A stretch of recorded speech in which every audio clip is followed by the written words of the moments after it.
EPC राष्ट्रीय संघर्ष समिति का एक दिवसीय रास्ता रोको आंदोलन का नजारा जमशेदपुर में दिखा। संघर्ष समिति के लोग और मजदूर संगठन के लोग सड़क पर निकले। इस दौरान जिला के सचिव एवं झारखंड के कोऑर्डिनेटर काली पदो ने बताया कि पूरे देश भर में आज रास्ता रोको आंदोलन किया जा रहा है। उन्होंने बताया कि कर्मचारी 1995 से 8.33 की राशि कटवा रहे हैं, लेकिन आज जब पेंशन मिल रहा है वह काफी कम मिल रहा है, जिससे गुजारा करना मुश्किल है। इसलिए सरकार से मांग की गई है कि कम से कम 7500 रुपए महंगाई भत्ता दिया जाए, ताकि सही तरीके से जीवन गुजर बसर किया जा सके।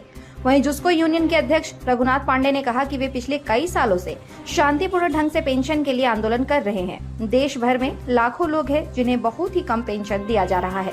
उन्होंने कहा कि पेंशन के साथ साथ पति पत्नी को मेडिकल सुविधा भी प्रदान की जाए।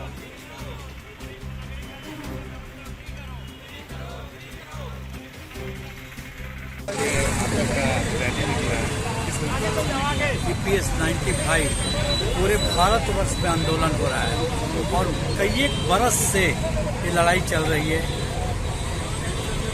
भाजपा सरकार मोदी जी को आवेदन भी दिया गया, बहुत सारे सांसद लोग भी बात को उठाए, चाहे किसी सरकार के लोग हों।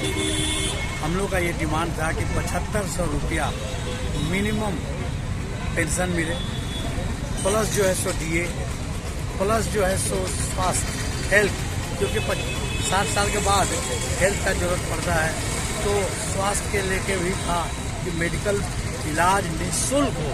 ये सभी लेकर हम लोगों ने पूरे भारतवर्ष में आज के दिन 11 बजे यह आंदोलन रखा है। और यह जो आंदोलन हम लोग चुप नहीं बैठेंगे।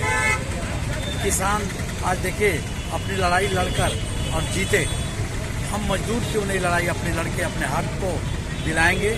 और इसके लिए हम सब लोगों को जागरूक भी कर रहे हैं कि आप सभी लोग आएँ। ये केवल जो 60 साल 58 साल से पेंशन स्टार्ट होता है उन्हीं के लिए नहीं है। जो लोग आज नौकरी में है, जो अपना जिनका पेंशन कट रहा है, उस सभी लोग इसमें दायरे में आते हैं। और ये बेवकूफ़ बनाने के लिए फॉर्म भरा रहा है लोग, कितना मिलेगा, कितना हमें देना पड़ेगा, वो सब किसी को जानकारी नहीं है। सबको अंधेरा में तीर चला रहा है। तो इस आंदोलन को हम लोग आगे भी लेकर चलेंगे और यह शुरुआत है। पहले भी यहाँ कई एक बार हम लोग आंदोलन किया है और आगे भी इस आंदोलन को बढ़ाएंगे।